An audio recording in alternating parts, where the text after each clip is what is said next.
여러분 반갑습니다. 6년 전 처음에 선교사로 부름받아 나아갈 때 이 강단에 서서 말씀 전했는데 그 당시에 아까 말씀드린 것처럼 저희 둘째 아이가 기저귀 차고서 같이 인사했던 기억이 납니다. 하나님이 은혜 주셔서 저희가 평안하고 건강하고 은혜 가운데 감사하게 건강하게 사역하고 또 살고 있습니다. 여러분들의 기도와 사랑에 감사드립니다. 제가 교회 와서 놀란 게 한 가지가 있는데 우리 장로님, 이종라님 그 얼굴이 제가 6년 전에 배웠던 것과 똑같습니다. 하나도 안 늙으셨어요. 저는 선교지에서 나이 들어가고 있는 장로님은 날로 젊어지고 있는 것 같습니다. 이 또한 하나님의 은혜입니다.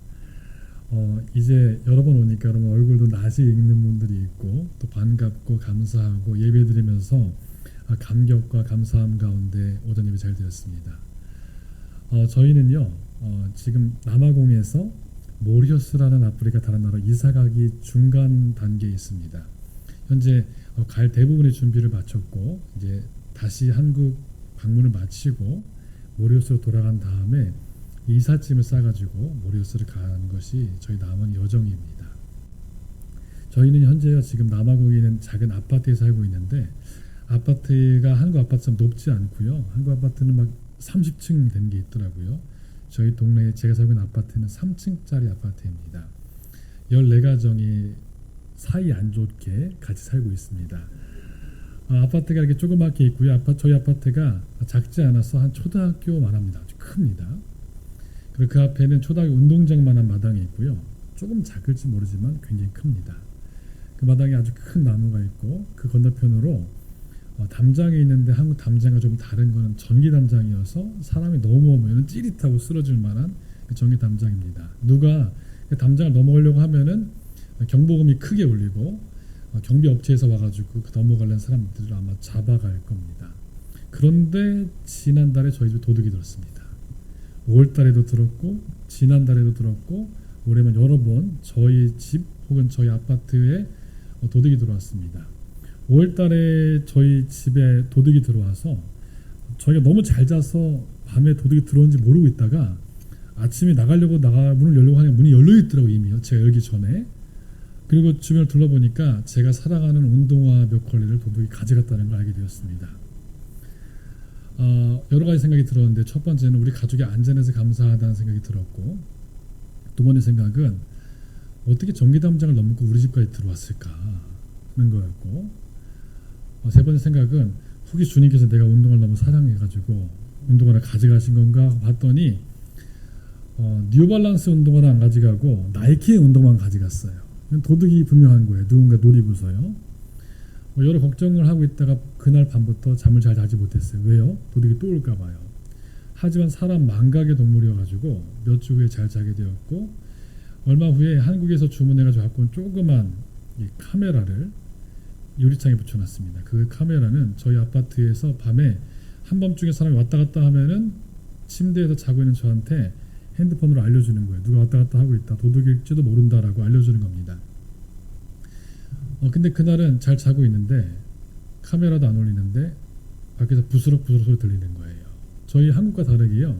제가 살고 있는 남아공은 밤에 아무도 밖에 나가지 않습니다. 왜요? 도둑만 할까봐. 해가 지면은 밖에 아무도 왔다 갔다 하지 않기 때문에 새벽에 소리가 들리는 건 두 가지 중에 하나 있는데 첫 번째는 고양이거나 두 번째는 도둑이에요. 그런데 소리가 크게 덜컹덜컹덜컹 울리는 거예요. 그래서 잠결에 일어나가지고 마당 쪽을 보니까 저희 집에는 전기 담장이 있고 마당이 있고 저희 아파트가 있고 그 뒤에 차고가 있습니다. 차고 한가운데로 큰 도둑이 이만한 긴 장대를 갖고 와가지고 차고를 뜯고 있는 거예요. 안에 훔쳐가려고. 그걸 보는 순간 드는 제 생각은 와 도둑 처음 봤네 라는 놀라운 마음과 함께 어떻게 해야 할지 모르겠더라고요. 마음이요. 그래서 자고 있는 아내를 흔들어 깨웠어요. 여보 일어나요. 보통 반대죠. 부인이 남편을 깨우면서 남편이 부인을 깨워가지고 여보 일어나봐요. 저희 아내가 잠결에 왜 그러네요. 제가 그래서 도둑이 왔어요. 그때 아내가 잘 못 듣고 뭐라고요? 도둑이 왔다고. 난 어떻게 해야 되지? 아내한테 얘기했어요.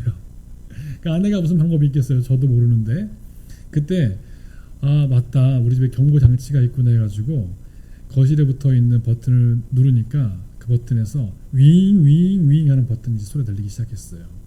그 소리를 듣니까 마당에 보는 도둑이요. 그 소리 듣고 놀래가지고 내가 발각됐구나 하는 거 알고서 저희 14가정이 갖고 있는 차고 중에 한 차고로 숨어 들어갔어요. 너무 잠결에서 제가 도둑이 숨어 들어간 걸 알겠는데 어느 건지 모르겠는 거예요. 그 소리가 울리자마자 다른 이웃들이 깨기 시작했어요. 도둑이 왔구나 알고서 밖에 나왔어요. 한 이웃이 후레쉬를 비춰가지고 어느 집 차고가 깨져가지고 부서져가지고 도둑이 숨어 들어가는지를 발견하기 시작했고 드디어 찾았어요. 저희 14가정 중에 용감무쌍한 저를 포함한 한 3가정이 밖에 나와가지고 그 차고 앞에 섰는데 딱 옆에를 보니까 저는 손에 지난주쯤인가 산에서 꺾은 나뭇가지 같은 거 하나 들고 있고 다른 집은 옆에는 후레쉬, 옆에는 긴 쇠 몽댕이를 들고 있는 거예요. 그때 알았는데 이 동네 사람들은 다 이런 상황이 준비가 되어 있더라고요. 누구만 빼고 저만 빼고요. 제가 어떻게 할까 하고 있는데 그 도둑이 그 안에 들어가자마자 이웃들이 같이 얘기를 해서 도둑이 못 나오게 하고 그 사이에 경찰이 오게 하자라고 회의를 했어요. 그러니까 두 사람이 그 문을 막고 도둑은 밖에 나오려고 하고 한 사람은 경찰에 전화를 걸었어요.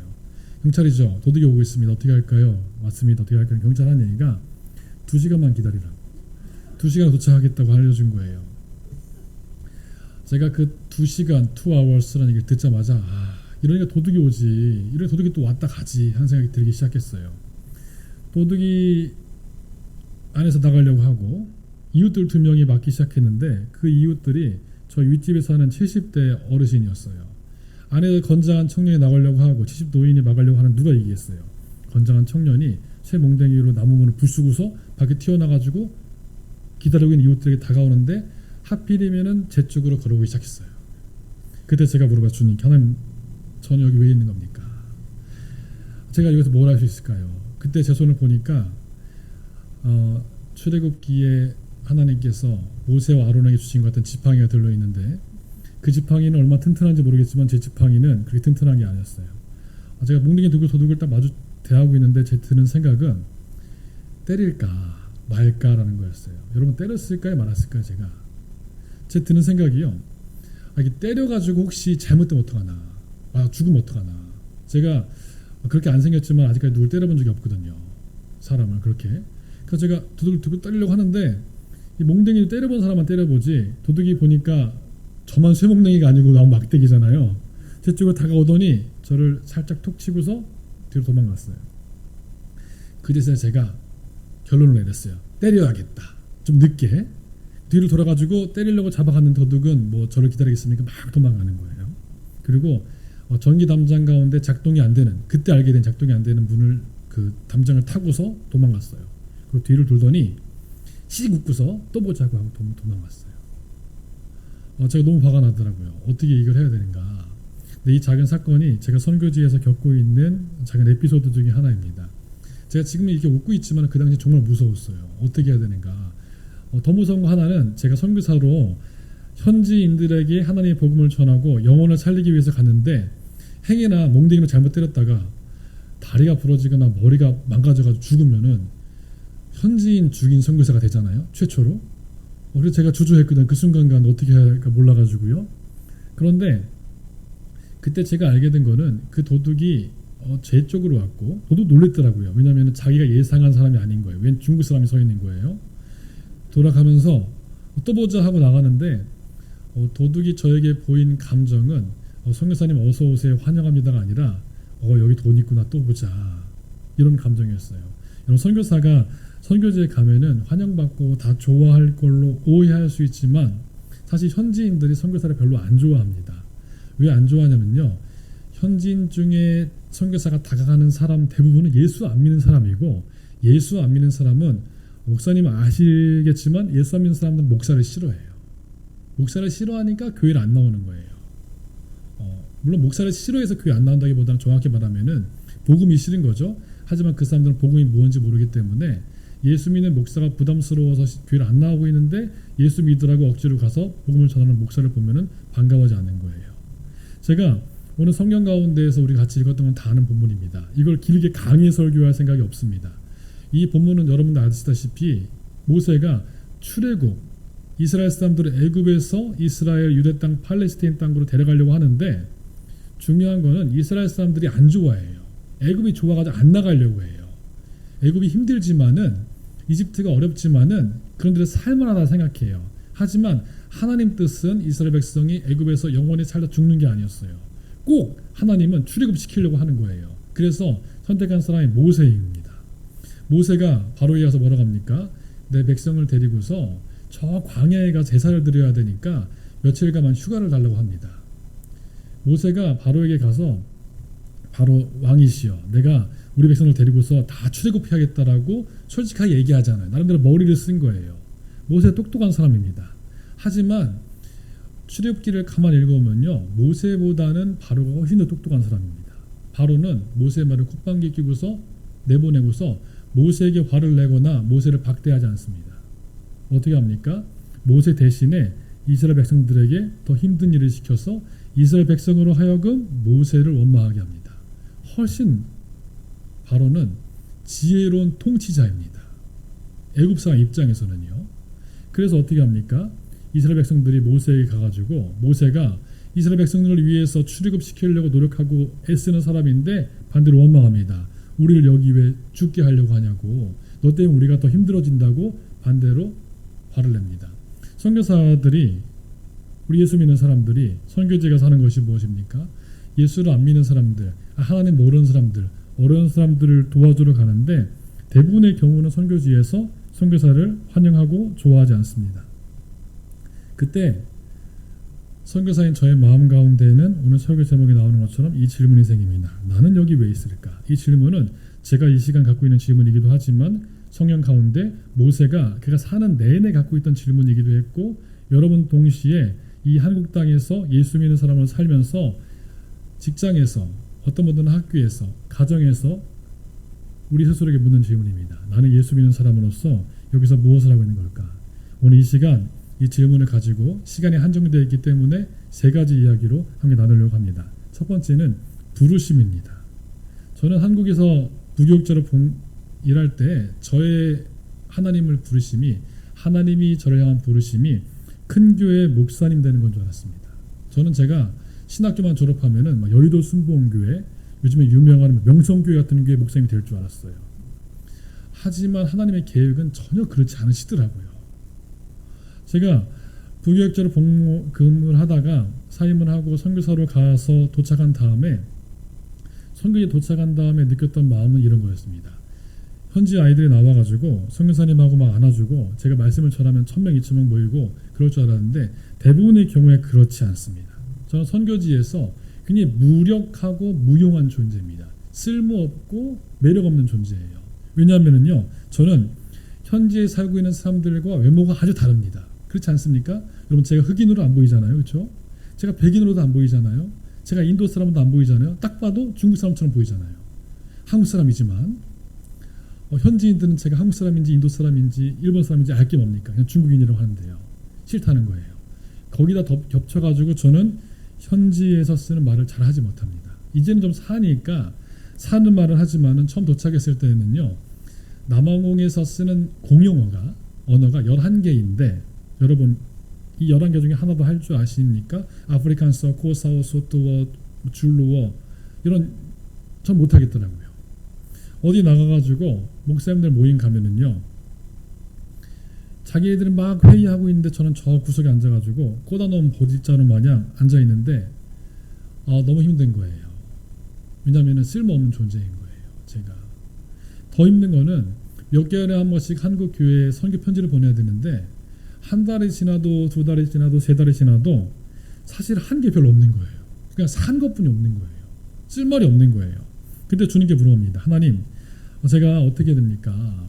더 문제는 저의 내면적인 고민과 갈등만 있는 것이 아니라 2014년도에 남아공에 갈 때 현지 교회에 초청 비자를 받아 갔는데 얼마 후에 그 초청 비자가 취소됐어요.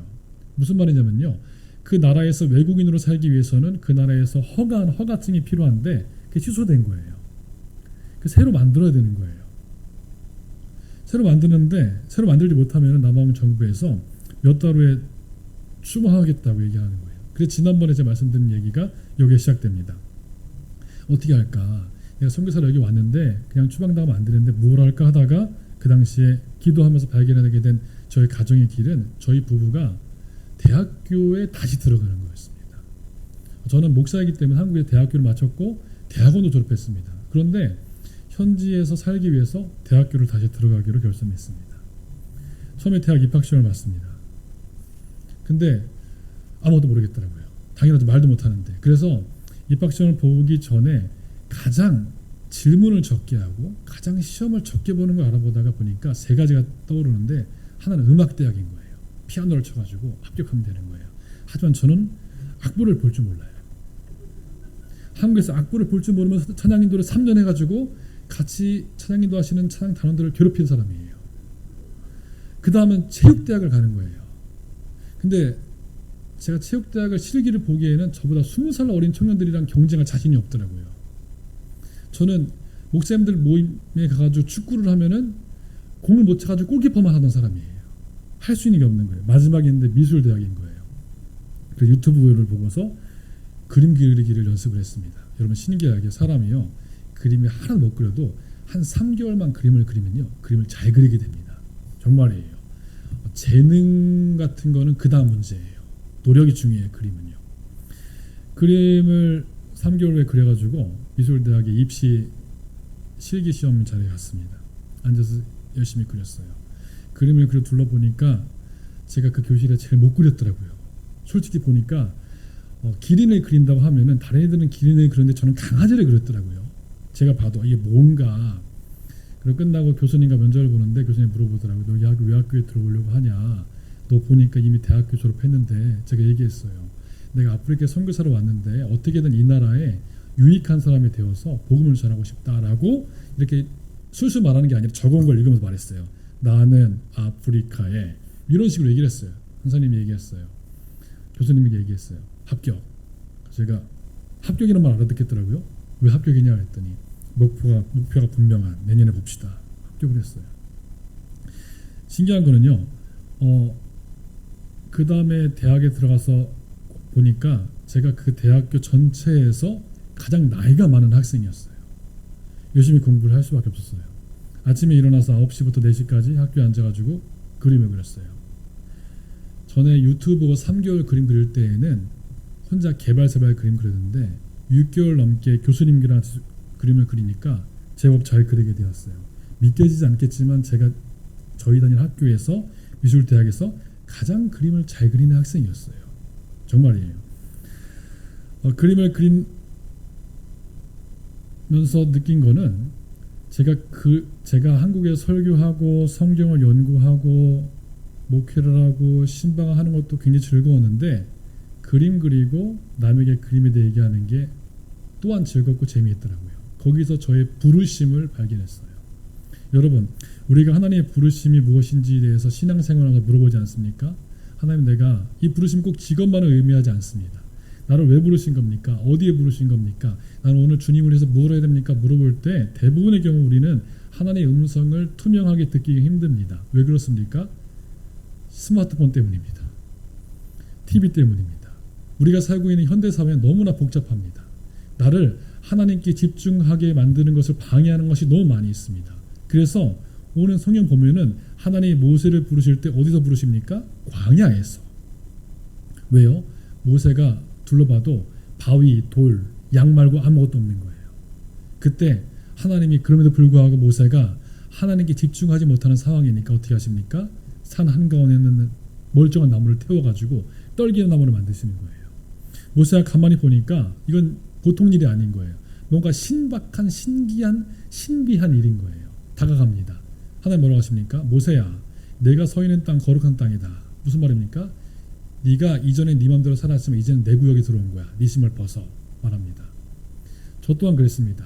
한국에 복잡하고 힘들게 살았을 때에는 제가 선교지에 가서 뭘 할지 잘 몰랐어요.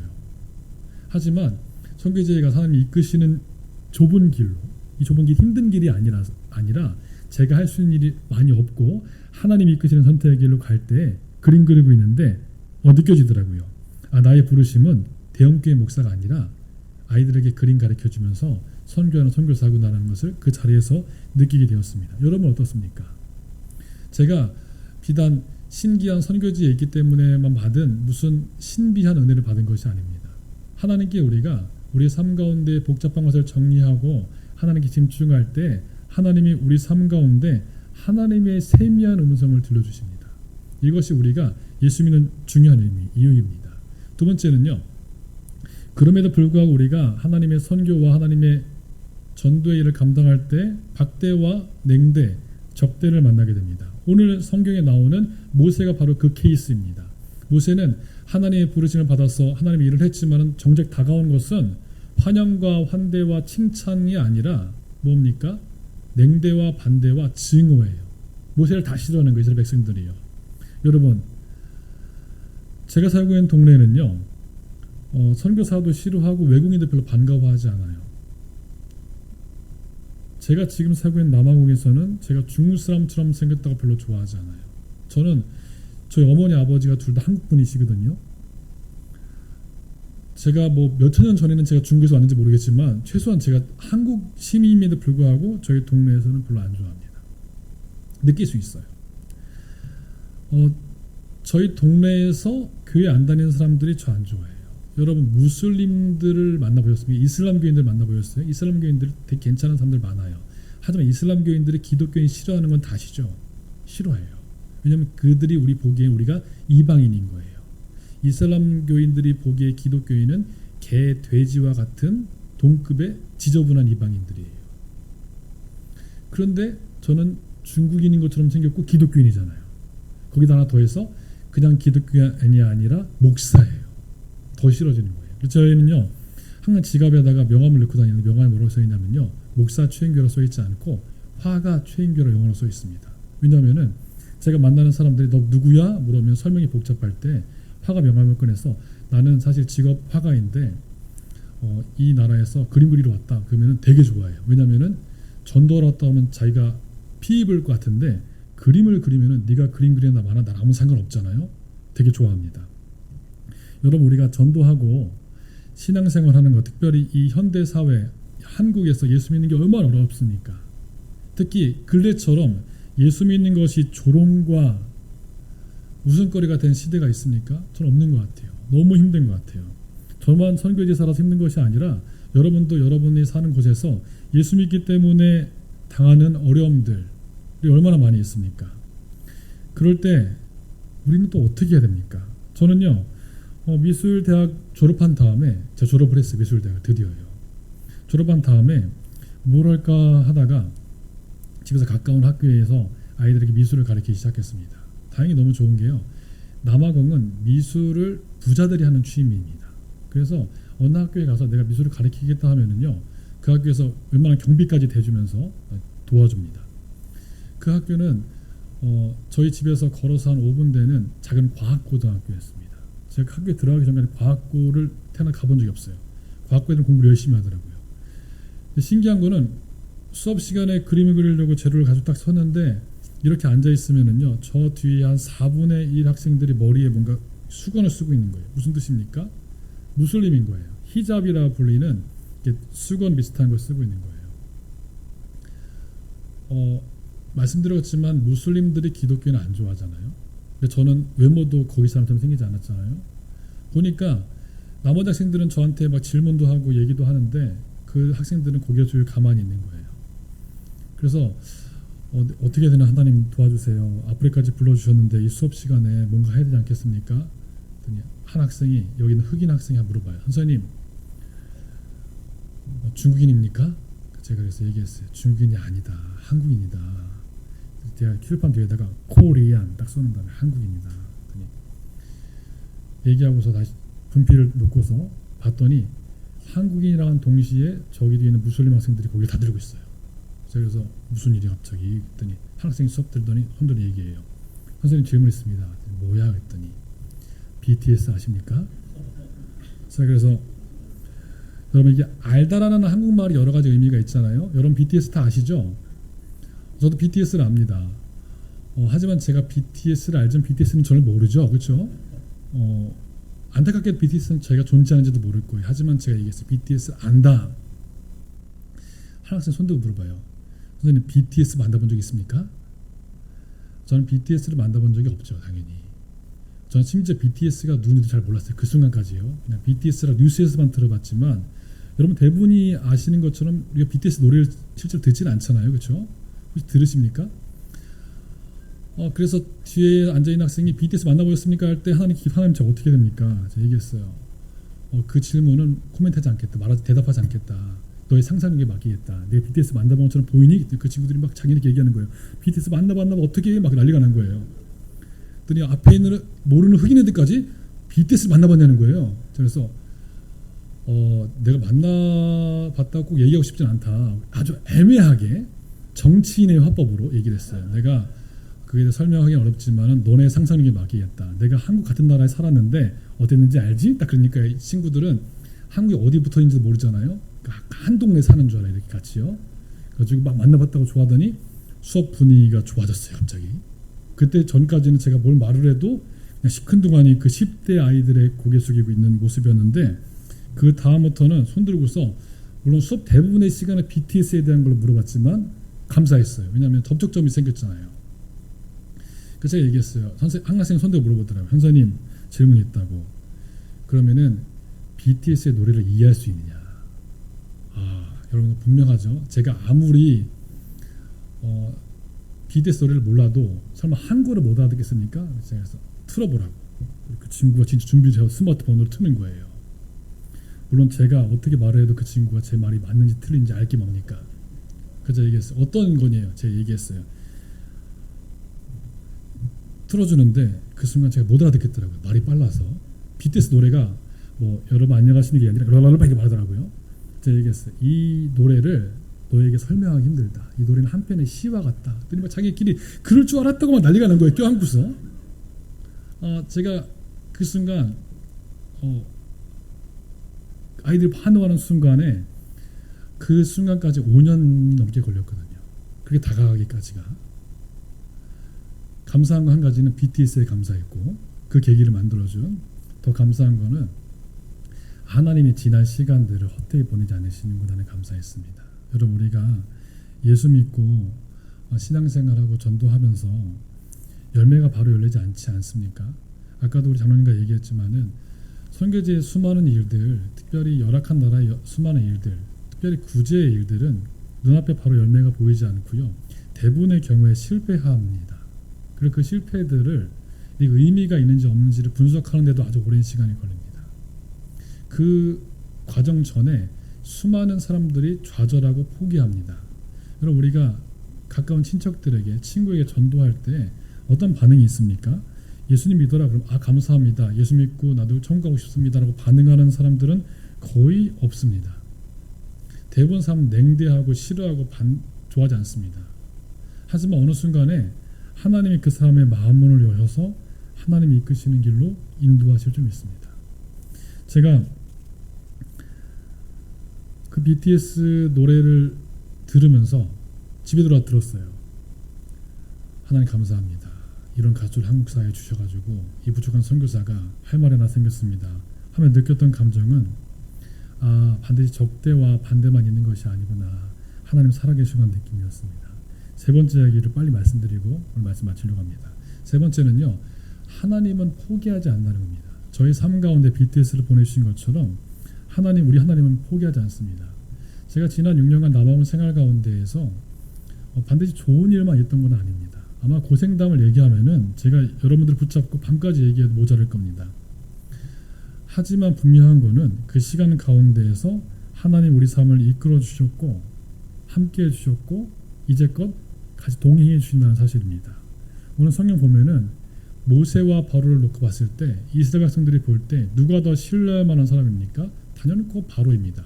왜요? 왕이잖아요. 모세는 어디서 굴러들어온지 모르는 이방인인데 자기가 스스로 유대인이라고 하는데 이 사람들이 어떻게 알게 뭡니까? 세상적으로 봤을 때는 바로가 더 든든한 반석 같은 사람입니다. 그냥 믿으면은 현상 유지할 수 있을 겁니다. 하지만 하나님의 계획은 이스라엘 백성에게 바로에게 있지 않고 모세에게 있었습니다. 저희가 이제 한국 방문을 마치고 다시 남아공에 돌아간 다음에 이삿짐을 쌓고 돌아가야 되는 모리셔스라는 곳은요 인도양에 있는 작은 섬나라입니다. 쉽게 말씀드리면요 제주도만한 섬나라에 130만 명이 살고 있습니다. 발박을 하죠 사람들이요. 저희가 그 가운데 초대받아 가는 모리어스 장로교회 교단은 이름은 교단인데 장로교회 교인이 제가 세봤습니다. 1000명 정도 됩니다. 5개의 교회에 출석합니다. 다 크지 않은 교회들이죠.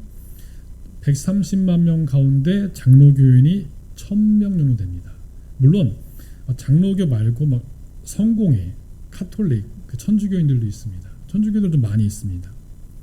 인구의 한 40%가 힌두교인들입니다. 여러분, 힌두교인들이 기독교인 더 싫어합니다.